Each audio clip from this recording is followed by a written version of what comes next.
हैदराबाद के पौश इलाके कुंदन बाग में एक ऐसा बंगला था जहां पर रात 3 औरतें बालकनी में दिखाई देती थी। आते जाते लोगों को चुपचाप गुस्से से घूरती रहती थी।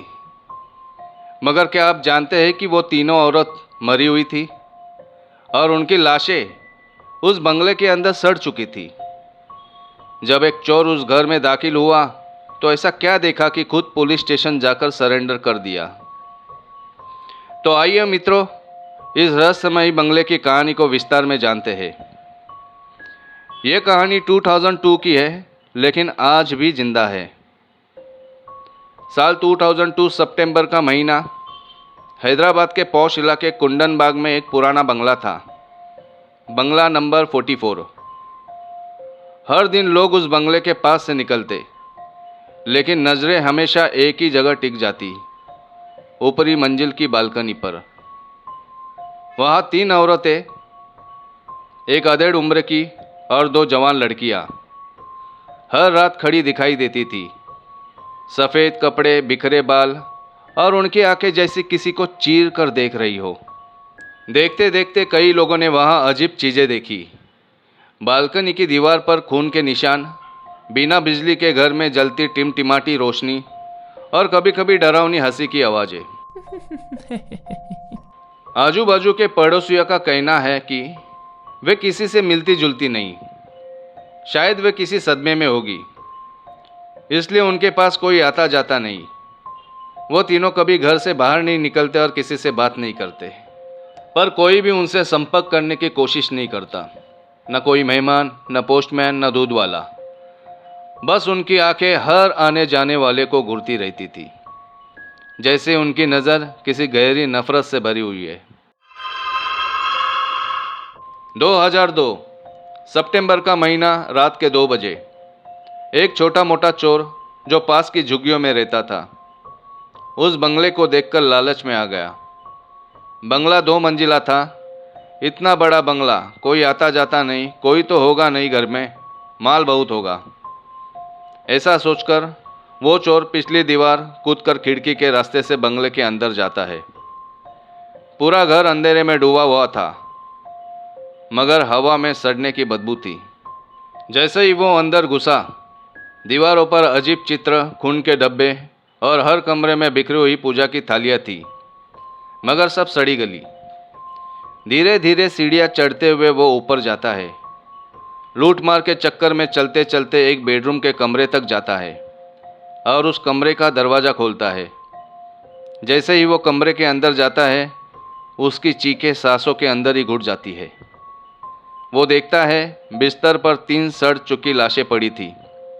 लाशें एक महिला और 2 लड़कियों की थी। रूम के अंदर का माहौल बहुत डरावना था। आजू बाजू दीवार पर किसी अज्ञात भाषा में कुछ अजीब मंत्र लिखे हुए थे।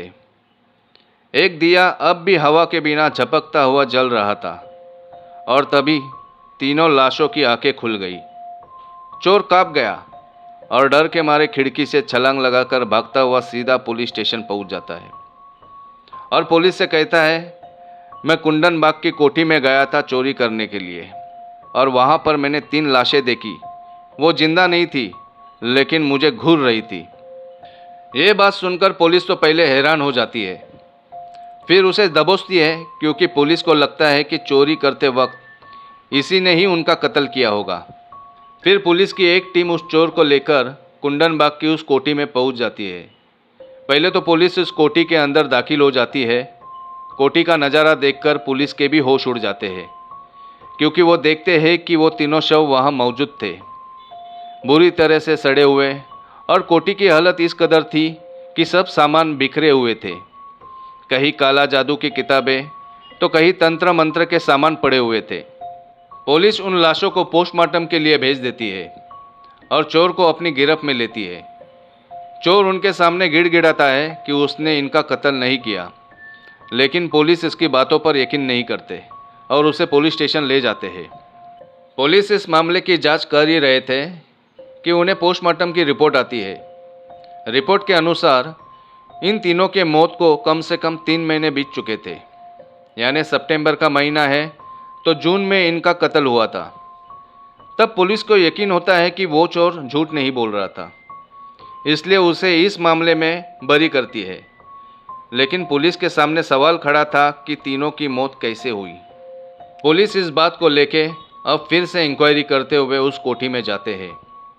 तब उन्हें वहाँ पॉइजन की बोतल मिलती है और पोस्टमार्टम के रिपोर्ट में भी उनकी मौत जहर खाने की वजह से हुई थी। पुलिस ने आस पड़ोस के लोगों से पूछताछ की तो सबका जवाब चौंकाने वाला था। पुलिस खुद कंफ्यूज हो गई थी, क्योंकि आस पड़ोस के लोग मानने को तैयार ही नहीं थे कि उनकी मौत 3 महीने पहले हुई थी। क्योंकि जितने लोगों ने पुलिस को स्टेटमेंट दिया, उसमें से कुछ लोगों ने कहा कि हमने तो उन्हें अभी 2 दिन पहले ही देखा था बालकनी में खड़े। कुछ ने तो कोठी के बाहर तीनों को खड़े देखा था। एक ने तो जिस रात चोर ने चोरी की थी, उस रात को भी उनको कोठी में टहलते हुए देखने का दावा किया। अब लोगों में खौफ बढ़ने लगा, ये सोच के कि जिन तीनों को वो रोज़ देखते थे, वो तीनों महीनों से मरी हुई थी। लोगों के मुताबिक वो तीनों उस कोठी में रात के वक्त कैंडल लेके घुमा करते थे। कभी कभी बालकनी में खड़े होके आते जाते लोगों को गुस्से से देखा करते थे और अजीबोगरीब बर्ताव करते रहते। कोई उनके नज़दीक नहीं जाता। सभी लोग डर के मारे उनसे दूरियां बना के रखते थे। अब सवाल उठता है कि वो तीनों कौन थी। तो कुछ लोगों के मुताबिक वो औरत, उसका नाम था जयाप्रदा, एक अच्छी फैमिली से बिलोंग करती थी और इसी आंध्र प्रदेश की रहने वाली थी। लेकिन उसकी दिमागी हालत ठीक नहीं थी। उसके माता पिता ने उसकी दिमागी हालत को छिपाते हुए उसकी शादी एक लड़के से करवा दी। शादी के बाद जयाप्रदा और उसका पति उस कुंदनबाग की कोठी में रहने आते हैं। बाद में वो 2 बेटियों का जन्म देते हैं। धीरे धीरे वो 2 बेटियां बड़ी होती है, परंतु उस वक्त जयाप्रदा के पति को उसकी अजीबोगरीब हरकतों से उसके दिमागी हालत का पता चल जाता है। उन दोनों में कभी कभी बहुत झगड़ा भी हो जाता था। तब उसके पति को पूरी तरह यकीन हो गया कि जयाप्रदा मेंटली पूरी तरह से फिट नहीं है और वो उसे डिवोर्स देता है। पति इस कोठी को छोड़कर चला जाता है और बेटियां अपने माँ के साथ रहती है। माँ के साथ रहते रहते माँ के सभी गुण बेटियों में भी आने लगता है। माँ जो कहती थी, बेटियां वही करने लगती थी। लोगों के बयान के हिसाब से वो माँ बेटियां कूड़ा यानी कचरा फेंकने के लिए भी कार लेके जाया करती थी, जबकि कूड़ादान उनके घर से सिर्फ 2 मिनट में था। फिर भी पुलिस ये मानने को तैयार नहीं कि जिनकी मौत 3 महीने पहले हुई थी, उन्हें आस पड़ोस के लोगों ने 12 या 24 घंटे पहले कैसे जिंदा देखा, वो भी घूमते और टहलते हुए। ऐसा भी नहीं कि 1, 2, 3 पड़ोसी ऐसा कह रहे थे। सारे के सारे पड़ोसी एक ही बात कह रहे थे। बाद में पुलिस ने ये फाइल क्लोज कर दी, क्योंकि पोस्टमार्टम की रिपोर्ट से उन तीनों की मौत पॉइजन पीने से हुई थी। शायद ये तीनों महिला किसी तांत्रिक साधना में लगी थी। किसी कारण से उन्होंने आत्महत्या कर ली या किसी अज्ञात शक्ति ने उन्हें मारा। ये सवाल अब भी बिना जवाब के है। लेकिन जो बात सबसे ज़्यादा डरावनी थी, लोगों ने मरे हुए इन तीनों को महीनों तक जिंदा देखा था। क्या वो आत्माएं थी या कोई भ्रम या फिर कुछ और? कुंदनबाग बंगला आज भी वैसे ही खड़ा है, सुनसान, जर्जर और डरावना।